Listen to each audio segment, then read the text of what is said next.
Masih bersama saya Rahayu Yapar, pemirsa, dan berikut kembali kami sampaikan berita Mataram hari ini. Tagih sisa pembayaran upah proyek irigasi, puluhan warga berunjuk rasa di kantor BPS NTB. Dua terdakwa korupsi pembangunan shelter Tsunami Lombok Utara menjalani sidang perdana di Pengadilan Tipikor Mataram.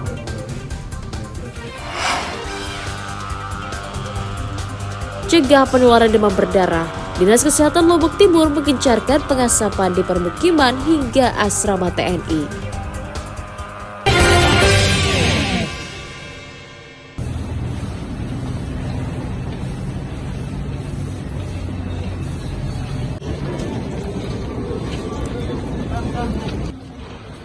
Dua terdakwa bernama Apriale Nirmala dan Agus Herianto dipindahkan penahanannya dari rumah tahanan KPK RI ke Lapas Kelas 2A Lombok Barat dan Lapas Perempuan Kelas 3 Mataram pada Selasa petang. Pemindahan tersebut menyusul akan dimulainya sidang tindak pidana korupsi yang melibatkan keduanya di Pengadilan Tipikor Mataram pada pekan ini. Penahanan keduanya dilakukan di lapas yang berbeda atas permintaan KPK dan juga pihak kejaksaan. Keduanya didakwa bertanggung jawab pada perkara korupsi pembangunan gedung shelter tsunami di Desa Bangsal, Kecamatan Pemenang, Kabupaten Lombok Utara yang diduga merugikan negara belasan miliar rupiah. Dalam proses pemindahan kedua terdakwa, KPK dibantu oleh tim Kejaksaan Tinggi Nusa Tenggara Barat. Di hari ini resmi kami memindahkan dua orang terdakwa dalam perkara dugaan tipikor pembangunan shelter di NTB, shelter tahan gempa di NTB. Ada dua orang terdakwa yang kami pindahkan atas nama Apriale dan Agus Herianto. Adapun tempat pemindahan tanahnya satu di Lapas Perempuan, satu lagi di Lapas Kahuripan Mataram. Untuk sidang direncanakan besok sesuai penetapan telah kami terima. Sidang digelar di Pengadilan Negeri Tipikor Mataram dan agenda membaca surat dakwaan. Saya kira itu ya. Itu yang menghadirkan nanti tersangka. Tentu yang menghadirkan terdakwa adalah JPU ya. Besok nanti kami akan jemput tahanan, kita geser ke Pentipikor Mataram ya.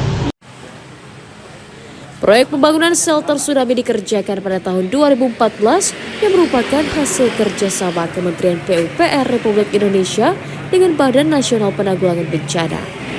Shelter tsunami yang berada di Kabupaten Lombok Utara merupakan salah satu dari 12 proyek pembangunan skala nasional yang harusnya selesai dikerjakan pada tahun 2012 hingga 2015 lalu.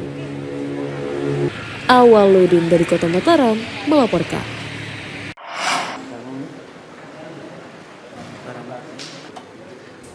Dua terdakwa korupsi pembangunan shelter tsunami di Desa Bangsal, Kecamatan Pemenang, Kabupaten Lombok Utara menjalani sidang perdana di Pengadilan Tipikor Kota Mataram Rabu siang. Kedua terdakwa yang dihadirkan dalam persidangan adalah Apriale Nirmala yang merupakan pejabat pelaksana kerja atau PPK pada proyek pembangunan shelter tsunami KLU 2014 dan Agus Herianto merupakan kepala proyek PT Waskita Karya Persero. Sidang mengagendakan pembacaan dakwaan oleh jaksa penuntut umum yang diwakili oleh perwakilan JPU dari KPK RI. Dalam dakwaannya, keduanya diduga bersekongkol melakukan tindak pidana korupsi dengan mengubah desain dan mengurangi spesifikasi dalam pembangunan shelter tsunami di Lombok Utara. Keduanya juga disebut merugikan negara sebesar 18,4 miliar rupiah berdasarkan audit dari Badan Pengawas Keuangan dan Pembangunan. Melakukan perbuatan memperkaya diri sendiri atau orang lain atau korporasi, yaitu memperkaya. Terdakwa 2 Agus Herianto selaku kepala proyek manajer PT Waskita Karya Persero Tbk sejumlah Rp1.302.309.220 dan PT Waskita Karya Persero Tbk sejumlah Rp1.334.904.704,45 yang dapat merugikan keuangan negara atau perekonomian negara, yaitu merugikan keuangan negara sejumlah Rp18.454.700.654 atau tidak-tidak secara jumlah tersebut sebagaimana laporan hasil audit penghitungan kerugian keuangan negara atas perkara dugaan tindak pidana korupsi atas pembangunan tempat evakuasi sementara shelter tsunami oleh Satuan Kerja Penataan Bangunan dan Lingkungan.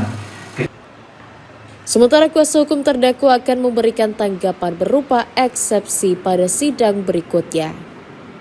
Mengenai angka itu kan belum ada kejelasan pasti di dalam dakwaan. Itu yang pertama. Yang kedua, terkait penanganan perkara. Ini kan perkara sedang dijalanin sama Polda NTB ya. Sampai saat ini kan belum ada kejelasan. Tapi kok tiba-tiba sudah diambil alih lagi sama KPK. Ini kan hanya sebatas itu aja tempat kami eksepsi. Itu yang menjadi pertimbangannya itu. Ya, ada dua. Keduanya dijerat pasal 2 ayat 1 junto pasal 18 ayat 1 huruf B Undang-Undang Nomor 31 Tahun 1999 tentang pemberantasan tindak pidana korupsi dengan ancaman hukuman pidana 20 tahun penjara.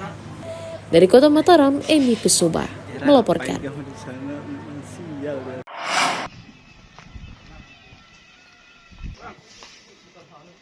Seorang juru parkir bernama Roni ditangkap unit Satuan Reserse Kriminal Polsek Mataram karena diduga sering berbuat onar dan mengancam rekan-rekannya saat bekerja. Tersangka diringkus di rumahnya di perumahan Pagutan atas laporan sejumlah korban yang merasa terancam oleh ulahnya. Polisi belum menemukan barang bukti senjata tajam yang digunakan karena terlanjur dibuang oleh tersangka ke sungai dekat tempat tinggalnya. Roni oleh rekan-rekannya dinilai temperamen dan berulang kali kerap berbuat onar, sehingga dilaporkan untuk mencegah agar tidak menimbulkan korban jiwa. Terduga pelaku pada saat itu sedang tidur, akhirnya diamankan dan dibawa ke kantor Mapolsek Mataram. Dari hasil interogasi bahwa terduga pelaku melakukan pengancaman terhadap korban dan melakukan marah-marah terhadap korban dengan mengatakan saya lecok kamu, jangan main-main, sambil terduga pelaku mengeluarkan sebuah benda seperti pisau dari pinggangnya. Tersangka mengakui pengancaman dilakukan karena kecewa teman-temannya mengambil lokasi parkir yang biasa ditempatinya. Dari siang itu saya sudah dengar keterangan dari anak itu, katanya bahwa kemarin malam dia sempat jadi tukang parkir di situ. Nah, katanya menggantikan posisinya Iwan. Terus kenapa Iwan itu? Iwan itu rupanya dia pulang setelah saya pulang, tidak lama dia pulang juga. Jadi parkiran itu kosong sebenarnya. Nah, tapi kenapa kok malah disuruh anak itu ya orang lain di situ parkir menggantikan dia. Sedangkan saya sendiri baru hanya dapat sekitar 10.000 kurang 8.000. Nah, terus saya dengar dia seolah-olah sepertinya dia memanasi gitu. Polisi masih mengupayakan jalan damai dan memberikan pembinaan kepada tersangka agar tidak mengulangi perbuatannya. Awaludin dari Kota Mataram melaporkan.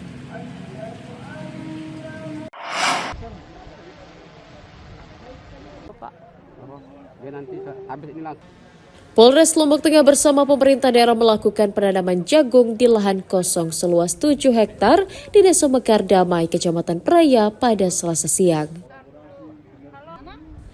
Hal itu untuk mendukung gerakan swasembada pangan dengan memanfaatkan lahan tidak produktif sesuai arahan Presiden Prabowo Subianto demi mewujudkan ketahanan pangan nasional.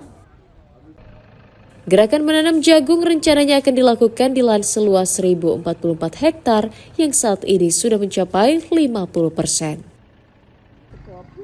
Kegiatan itu juga untuk menggerakkan para petani agar menanam jagung sebagai salah satu jenis tanaman palawija unggulan yang dapat mendukung swasembada pangan. Hari ini kita melaksanakan penanaman serentak ladang jagung 1 juta hektar seluruh Indonesia.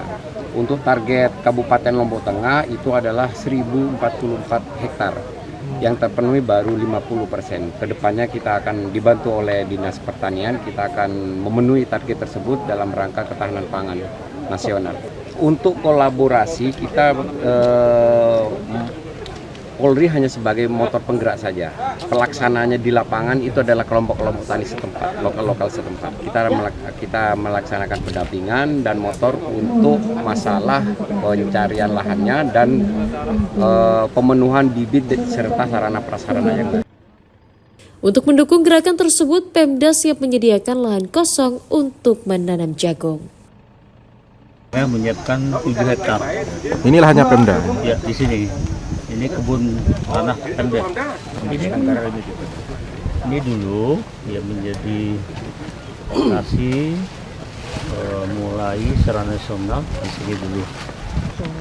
Ini untuk Polres dan jajarannya bersama kami tentang Polresnya dan Pak Kadis Pertanian. Ini untuk menghasilkan produksi di sini mudah-mudahan lebih bagus dan berkualitas. Gerakan penanaman jagung diharapkan dapat meningkatkan perekonomian para petani di daerah serta mampu meningkatkan produksi jagung sebagai salah satu komoditas unggulan selain padi. Lukmanul Hakim melaporkan dari Kabupaten Lombok Tengah.